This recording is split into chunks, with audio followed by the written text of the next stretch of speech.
Lori invited me to come up with her. I'm a 33rd family member of a victim of gun violence. My daughter Mary was also shot in the French class at Virginia Tech on April 16, 2007. Unfortunately, she did not survive. And we have 32 students and faculty members and brothers, sisters, fathers, mothers who are not with us today. Several of us spent this past weekend down in Blacksburg at Virginia Tech memorializing them, their lives, and their enormous contributions. And it heartens us that the survivors are able to move forward in their lives. It heartens us that we're represented there on the campus by scholarships, memorial funds, and any number of great remembrances. But the fact remains that in all our families there are holes shaped like our loved ones that will never be filled. And that's true of every single person here. That's true of every single family of the 32 people who every day, as you've just heard, are shot to death in this country. This should not happen. And as you've also heard repeatedly today, the question is, if not us, who? If not now, when?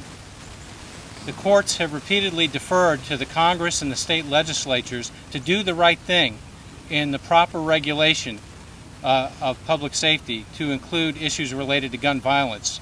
But in far too many cases, our state legislators, our state executives, and the Congress have avoided making those hard choices. Our own governor, Governor McDonnell, heard our pleas not to allow the repeal of our one-gun-a-month law, which is common sense legislation that's existed for over or almost 20 years in the Commonwealth, and then allowed that bill to become law in spite of our pleas.